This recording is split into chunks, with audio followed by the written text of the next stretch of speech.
Happy Canada Day, everybody.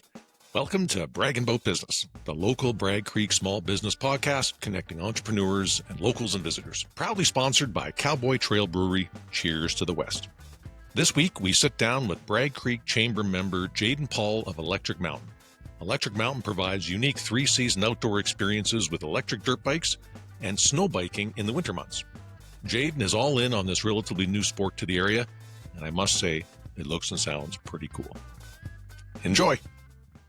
So this week on Bragg and Boat Business, we'd like to welcome Jayden Paul, owner-operator of Electric Mountain, an electric bike and snow bike tour operator offering services in Bragg Creek, K-Country, Canmore, and Banff. Welcome, Jayden. Thanks for having me. Appreciate it. Yeah, right on. We're going to talk a little bit more about electric bike in a bit, but I think what the listeners would probably really like to hear is who Jayden Paul is, because we hear your accent. Is it an English accent? Australian. Oh, Yeah. You almost got, you had like a 1 in 4 chance. It's right. English, No, Australian, I got you. Kiwi, or South African. People get very offended when you apply the wrong label.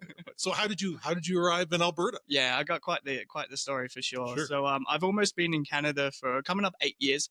But I went straight to Toronto. Oh, okay. So went to Toronto. Center of the universe. Center of the universe, right? Everyone knows Toronto. I've got the electrical and telecommunications background. So Toronto or Ontario have a really high qualification when it comes to electrical.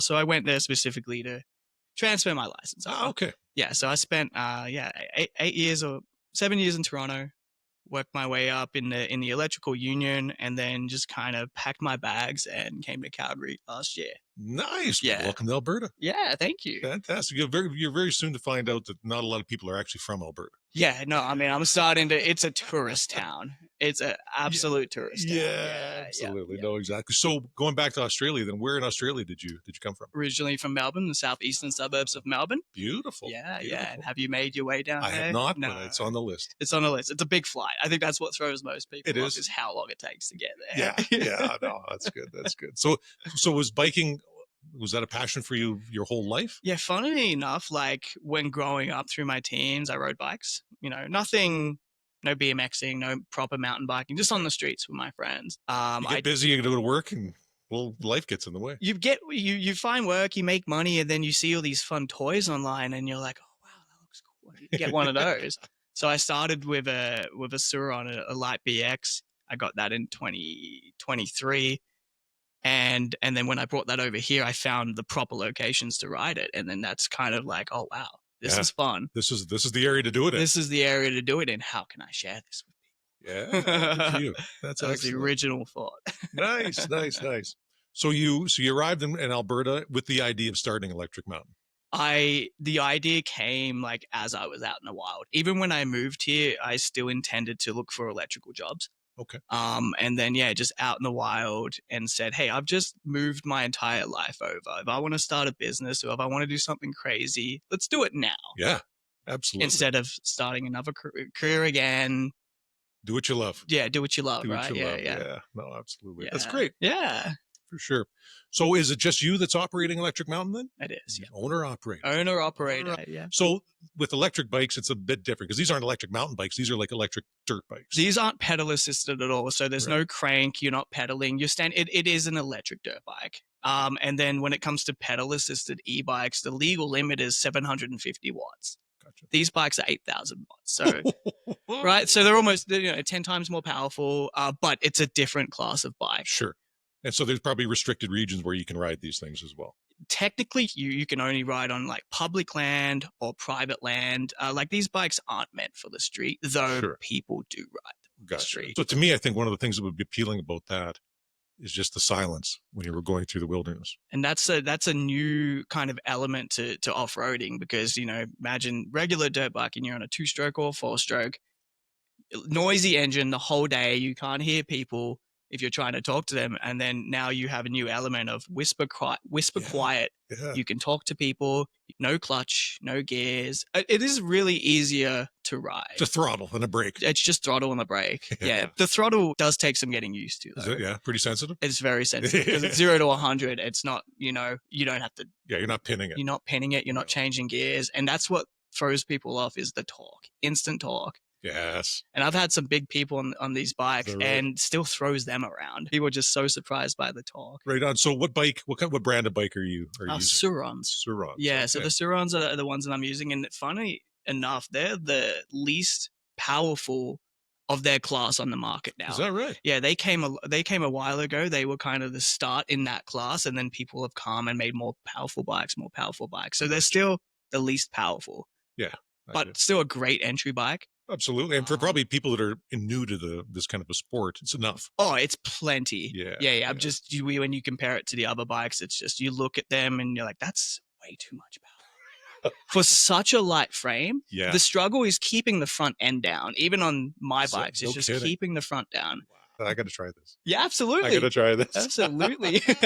So that's what you're doing right now. You do a lot of work out in McLean Creek. You take a lot of tours out there. That's right. So my two main riding locations in the area are McLean Creek, because there's a PLUZ area, or South Coast Wyperus, another PLUZ area. And you started the business back in October? October, yeah. October So I really got, let's call it a month of operating time before winter was here. Sure. Right? So I started at the end of the summer season, got set up for this year at least, and then jumped straight into the winter ski bikes. And immediately you joined the Bragg Creek Chamber of Commerce. I did, because it was one of the areas I was riding. It just made sense to be part of this community. Excellent. We appreciate that. Absolutely. Yeah. Now that's a nice way to get to know the local businesses. It's where it opens up the whole year-round season for the business. Exactly, where it gets more interesting. I mean, it's 7 months of winter. It's a longer winter than it is a summer, absolutely, right? Yes. So yeah, and then I knew that coming into it. I knew, hey, I can't ride these bikes all winter.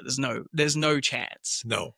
What else can I do? So I was looking for things, and I was looking at electric snowmobiles, or you can also get track kits for these bikes, convert them into a little snowmobile. But the two downsides to that, or the one downside, is battery performance in the winter. Oh, it must be rough. It's not its strongest part, right? So I could have brought a track kit for these bikes and done something with that. I could have looked at another brand of bikes, which are specifically for the snow, built-in track kit. They have heating elements for their battery, actually. Oh, wow. So it keeps their batteries operational in the winter. But yeah, it just wasn't kind of making sense. So I said, what else can I do? I found ski bikes. I was doing my research. Not really anyone doing ski bikes out in Canada, in this area. I haven't seen anything. So I got in contact with Chris from Ski Bike USA, had a massive chat to him about his product. He convinced me to come on board with him as one of his reps and one of his rental partners. Oh, right on. So I drove down to Seattle, Washington, picked up 12 ski bikes, loaded my car, and drove back. Right on. Built them all week before the snow season, and then went to the mountain. First time doing a winter sport. So no skiing, no snowboarding. Because Melbourne doesn't have snow. People don't go to Australia for the snow. They go there for the beaches.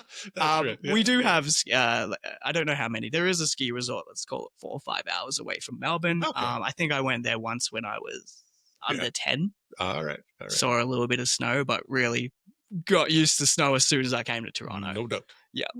So jumped straight on a ski bike as my first downhill sport, which was a very interesting experience. No doubt. Yeah. With no training. No, I don't know what push you down the hill. I don't know what edge control is, right? I don't know any of this. I jumped on the bike. I sent it. I'm like, this doesn't feel right. Yeah. It doesn't. I can't control this thing. Yeah. But then got on call with my supplier Chris and said, hey, like, so send him a video of me riding. He gave me the tips on the phone. He said, you got to ride it like this. You got to do it like this. Second time riding, felt way more confident. Nice. I'd say by the end of second day to third day, I felt very confident enough to ride on most of the trails. Absolutely. So it's a pretty quick learning curve. Is it? It is. So is it more akin to snowboarding or to downhill skiing? Skiing. Yeah. Okay. So and then one thing as well. So I recently got my ski instructor license. I 3 weeks for you. I paid for a course. I gave myself 3 weeks. I went every day. Taught myself to ski, got a lot better during the course. So I'm comparing it now to skiing, and I would put someone on a ski bike before I do skis. Is that right? I would. They get the feel for the movement, and taking your feet off is such a help. Yeah. Right? Like just being not strapped into something, just being able to stop when you want to and kind of breathe and center yourself. And not slide away. Like that makes it a huge element. Yeah. No, I've seen some of the pictures you have on your website. Yeah. And I mean, it looks like you're going down Sunshine Mountain. It's amazing. And the most common question I get from people is, how do you stop? Ah, yeah. Right? And then I look at them on a ski or snowboard and I go, I got a question for you. How do you stop? They Right. say we use our edges. Same thing. Right? But it takes a bit of like people, like they got to see it first before they understand it. Totally. Yep. Yeah. That's wicked cool. Yeah. I like to try that too. That's probably more my speed. The e-bikes, they're very small. I can only take up to a certain type of rider, but the ski bikes, the frame, I could take up to a 300-pound rider. Oh, okay. So I'm under that. You'll be fine. I'll Yeah. be Let's talk about the programming. So how do your tours work? Do you pick the location, or do you kind of spec it out against the skill of the rider? Yeah, a bit of both. So with the dirt bikes, between the two locations, it's simply I'll check the ground conditions the day before, see, hey, what area looks a little better, and then kind of just tell the customers, hey, we're gonna go to this location. Right. And then when it comes to the ski bikes, I try to tell people, meet me at Sunshine Village. That's where I mainly ride. You can follow me for the day. Right. But if they have the experience, if I feel like they're going to be safe enough, they can take him to other locations. So I've had some people take the bikes to Lake Louise. Oh, all right. Because Lake Louise and Sunshine Village are the only two in Banff National Park that allow ski bikes. So you can go down with the skiers and the snowboards down the... Really? Yeah, that is wicked. They have a few little restrictions. So like Sunshine, yeah. for instance, they just want you to have a leash. Okay. In case you fall off, the bike doesn't keep going. That makes sense. Lake Louise, they do an inspection kind of at the start of the day, just make sure the bike's all sound. But it just comes down to the local mountain. And then what we're on the mission to do is push the sport and try to get more mountains including it. There's definitely a few in BC that allow it. I only really talk about Banff just because that's my service area, but there are other mountains that are starting to accept it, and then there's some that are on our radar for this year. Okay, excellent. So you're going to expand your region that you're going to operate. Yeah, because so I just became a board member for the American Ski Bike Association.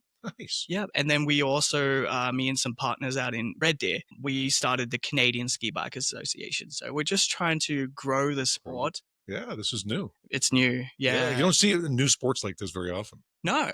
And it's funny, like it's new, but it's not.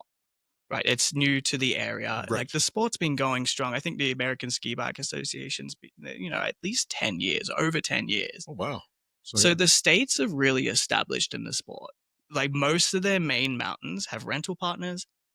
This association they're doing, they do events. So like they're really big in the States. The name of your supplier for ski bikes is Ski Bike. SKIBYK. Yeah. So are you kind of their main partner in Canada, or? Yeah. So when I picked a brand of ski bike that I wanted to deal with, I ended up going with Ski Bike, the brand. I was dealing with Chris. There's a few I had to choose from, but he just, the support he offered and being part of his official rental partner, it was a real sell point for me. Okay. So is there opportunity for you to maybe to expand and like re-rent to like some of these ski hills, or? I mean, that's the kind of goal, is to get the rental business to the ski hills. So what I did make was a bit of a partner from Red Deer, which I mentioned before. Right. We live.fun. Shout out to Vlad and Derek out there. So he's a big distributor. He's got a big store in Red Deer, and I guess he saw my ski bikes online and he purchased it. We went out for the day, we rode it. And then he came up to me and he said, hey, I'm really interested in this product. I know you're doing your thing down in this area. He said, I want to help you. I want to work with you. I want to bring him in higher quantities. Fantastic. And help you grow the sport out here. So yeah, he's got a shop out in Red Deer, and he's got them on display out there, and we work together and just trying to grow the sport. Right on, man. You're at ground roots with this thing. I mean, we've done a lot in the last however many months since I started. I've done a lot, and I'm proud of that, right? Yeah, you should be. Absolutely, you should be. What are some of the challenges you've overcome? You're 8-9 months into the business now. It's not easy starting a new business. So what are some of the bigger challenges that you've overcome? I mean, the whole thing has been a self-learning journey.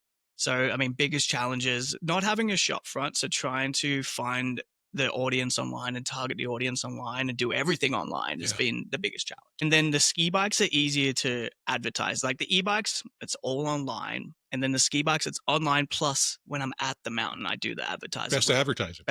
Yeah, exactly. I don't get that so much with the e-bikes. With the rentals, do people just come and pick these things up from you and go out on their own, or are you doing the actual touring with them? I'm an actual guide, right? Just sending people into these locations if they don't have the knowledge. Like, there's no reception out there, Yeah, right? Like, these are pretty they're going to brutal get themselves areas. into a jackpot pretty quick. And that's what I don't want, is to send them out into the Yeah. wilderness, the only areas they can legally ride, and then they can't find themselves back. So I am a guide with the knowledge of the area, with the safety kit and all that. So I do go with people. It's not a pick the bike up and take it where you want. It's, hey, we're going to meet at these locations, and Yeah. Well, we got to protect your brand. I got to protect the brand, got to protect the people. Yeah, most importantly, yes, exactly. Yeah, Because it's all fun and games until you sneak up on a bear, yeah, which happened 2 weeks ago. no doubt. Well, Yeah. you're whisper quiet. That's the thing. Yeah, So quiet. yeah. Yeah, you just hear the chain when you're on it, but it's great. You got someone next to you. You can still talk to them. Yep. It's great for animal spotting. Maybe birders are your next Yeah. your next Oh, I didn't customer think about base. that. Yeah, that would be fantastic. Yeah. Right, there you go. Bird hunt, yeah. I know out in McLean Creek there is a lot of gas powered mountain bikes and things like that, or dirt bikes. How have you been received in that community, or have they even noticed you yet because you're so quiet? Always getting looks. Always getting looks, because I mean, you always see people when you're riding out there. Either they're stopped for something and you sneak up on them. Yep. Again, you sneak up on them. They don't see you until you're there. I always stop and say hi, and it always starts a conversation. No Like, doubt. Oh, how do those things go? Yeah, Pretty good, man. yeah. I think people were surprised because we can be out riding for 4.5, 5 hours. That's a full day. That's a full day. And it was taking breaks throughout the day. Of course. Because I think most people, what gets tired is their arms from holding on. Yeah. That's the first thing that gets tired. Well, and probably they're gripping probably a little more than they're need gripping to. a little too hard, Yeah. but holding on for dear life. They're learning. Yeah. They're learning. So battery life Yes. on these electric dirt bikes. So you said you can ride for 4.5, 5 hours. Yeah, 4.5, 5 That's hours. really good. That's pretty good. That's way more than I thought you'd get. Yeah, again, it's not constant riding. It's taking breaks. And because the bikes have regen, so the regen adds an extra element. So what my kind of rule is, like, I have areas that I want to get people to. If I have a bigger rider, I'll kind of warn them, hey, like, just letting you know, we're going to kind of just determine the battery life. As soon as the battery hits 50, we have to turn around. Okay. So you got to get back home. Yeah. We got to be able to get back home. But normally what happens is the battery hits 50, we turn around, and then with the regen, we'll always get back to the car with 7-10% battery. Perfect. Yeah. And then the bikes, they dial themselves down at like 30-40% or something like eco that. mode. It's just a little less power. Like, you notice it a little bit, but the bikes are still, Sure. they'll still get you where you need. What's an average tour day look like for you? We'll meet in the morning. I like to go out early. We'll meet in the morning. We'll do our safety. We'll sign our waivers. I'll get them all set up. I think people were surprised with the amount of safety gear I put on them. Helmets, goggles, chest pad, Yeah. overalls, knee pads, shin pads, boots, gloves. Full moto setup. Yeah, exactly. Just in case. Absolutely. Right? Just in case they come off. Yeah. Just wrap them in bubble wrap. Yeah. I might have to with some people. Exactly. So in the event that there was something that happened to somebody, are you have some first aid skills? Absolutely. Yeah. So my little safety backpack, I've got like fire extinguisher, bear spray, first aid kit, bike patch kits. Like, I've got a whole kit prepared for a worst case scenario. Of course, yeah. So yeah, if someone was to injure themselves, got my GPS navigator. That gives people some confidence that Exactly. they're going to be okay even if they're a little nervous. I will ask the people a lot of questions before the tour. They try to determine their skill level, because I don't want to take them on intermediate to advanced trails. No. If they're new riders, I will pick the easy trails for them. Yeah. 100%. Yeah. So there's definitely a lot that determines where I want to meet people, but same experience no matter where we go. What have your clients been like so far? Like, are these younger generation people? Are they tourists to Alberta? Locals? Mainly tourists. Mainly tourists? Mainly tourists. It's a great way to kind of see the countryside. It is. Exactly. And I know Calgary, this area is a tourist town. So that's why I'm in the tourist industry now. And I got to think what these people are coming into town to do. They're coming in for once in a lifetime experiences. Right. They're coming in for Stampede. They want to get out and see the mountains. Yep. And then Stampede's 2 weeks, right? They don't want to be there the whole entire week. So you burn out. Do something. Let me do something crazy for the next day. So how's the summer looking for bookings so far? It's looking okay. It's not as busy as I would like. Sure, but you're starting from scratch here. Yeah. Exactly. New business, new sport. I call it a challenge. Yeah. Exactly. But I've had some friends come out. And everyone that comes out's had an amazing time. Yeah. and they want to tell their friends and everything like that. I think it's going to be very strong word of mouth. Absolutely. As far as, I imagine you're still developing the partnerships with some of these different locations, like in Bragg and Banff and Canmore.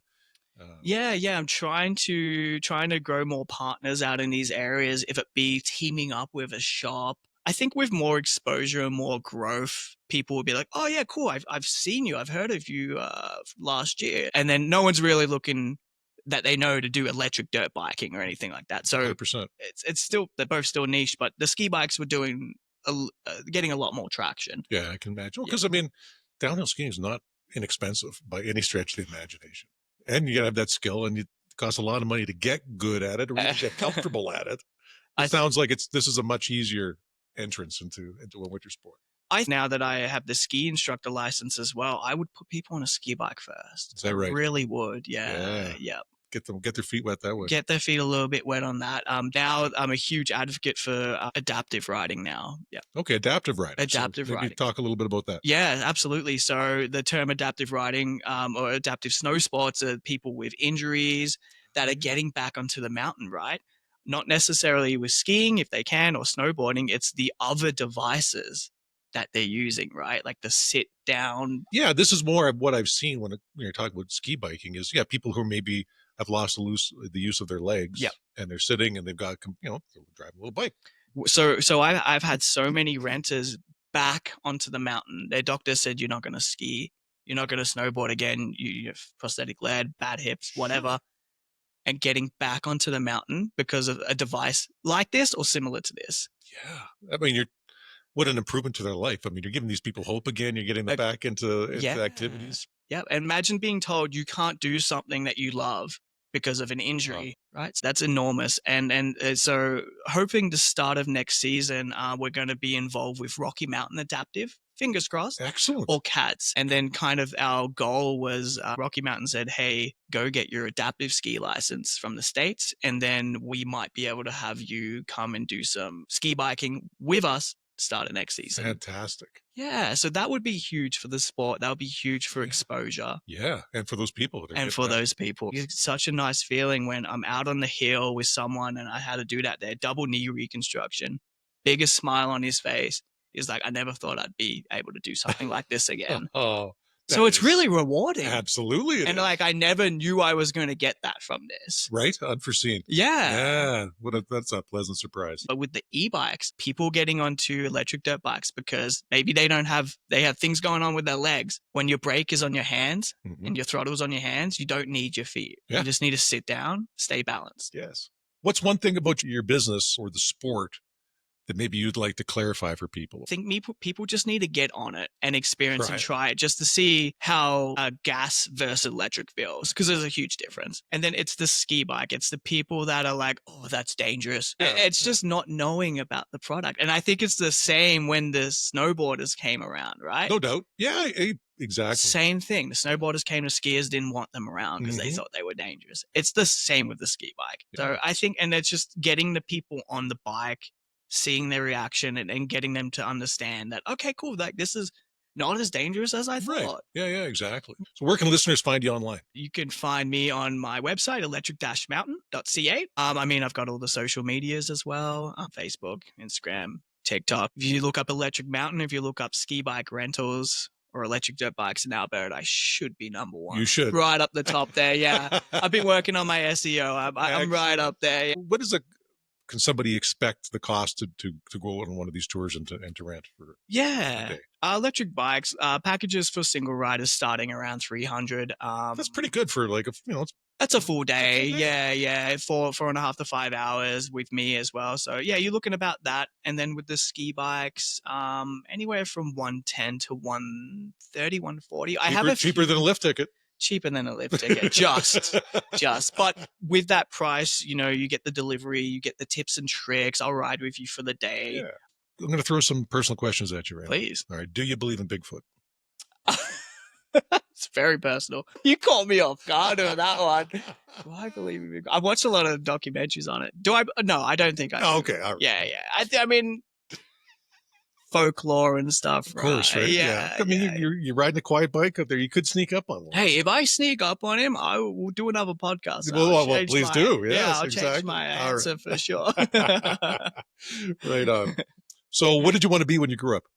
When I was younger, fireman. Fireman. Yeah, Okay. yeah. I have a memory. I think my mum took me to they must have done like a fire day or something. We went to a local fire spot and jumped in the fire truck. Right. And, all excited as a 3 or 4-year-old, right? Yeah, you ring the bell. Yep. Yeah. And then kind of in high school, my parents kind of convinced me, hey, you should consider doing a trade. A trade's always a safe option. Yep. Yep. So they pushed me to do a trade. I did my electrical, got my license, and, You're sparky. yeah, I did that for 13, 14 years. So, and then, just kind of got over it. Yeah, I get you. Everything's like that. Yeah. So your parents wanted you to be in the trades? Yeah, they just, I did really, I guess when I was that age, just wasn't really certain what I wanted to do. And a trade's a safe bet. It's a fallback. Sure. Even now, it's always, hey, things don't work out. Yeah. You've got your trade. Totally. Yeah. What was your first job? My first job, I worked in a butcher. Oh, yeah. Just a cleaner. I think it was like minimum wage, just Yeah. walking distance from my house. I was just washing dishes at the end of the night. Yeah. And then McDonald's. At McDonald's, yeah. Course. Which is good training. Fantastic training. Good customer service training. Looks great on a resume. Yeah. Yeah, absolutely. McDonald's really looks They good. got a good program. Yeah, they do. They really do. Yeah. What was your favorite job? Besides this. Besides this. Yes, exactly. I did enjoy electrical. I went to some pretty cool locations doubt. and worked at some cool projects. Yeah. Was it commercial or were you residential? Commercial. Yeah. I love the big scale stuff. I did a little bit of residential and lost interest. I wasn't interested doing it that small scale. Yeah, I no, love the big scale big stuff. stuff. Yeah. Yeah. What was your worst job? Butcher was pretty dirty. Yeah, it stinks, right?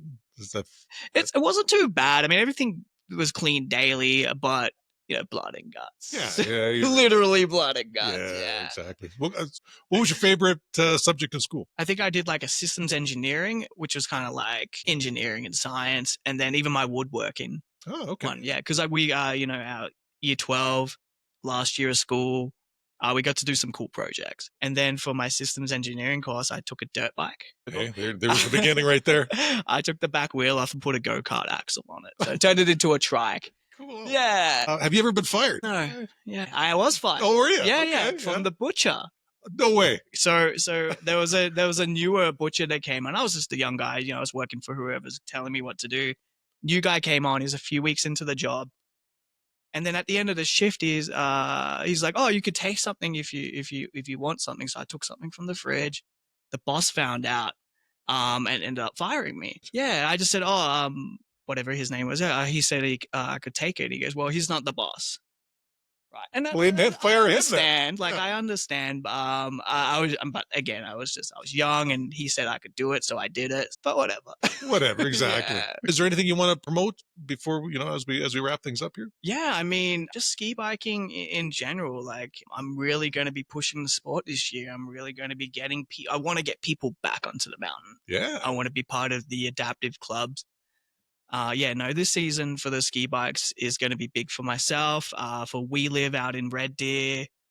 Yeah, we got some big things planned for this season, and fingers crossed it goes that way. Right on. Yeah. Good. Well, good luck to you, sir. Thank you so much. It's fantastic that you've chosen to operate on Bragg Creek. Yeah. And be a member of the chamber here. We appreciate that. This is a beautiful location. It's an hour away from Calgary, and it's just one of those spots that isn't on the map yet, right? Yeah. People come here, they know Banff.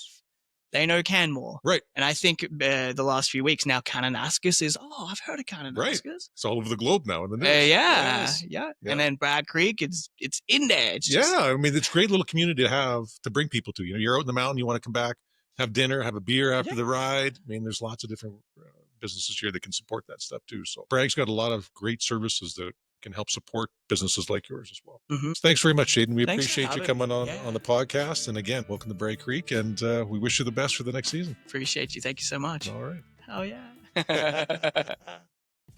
Thank you, Jayden and Electric Mountain. Next week, we sit down with one of Bragg Creek's most prolific retailers, Harmke de Bruin of Hooked on Bragg. Be sure to tune in for that.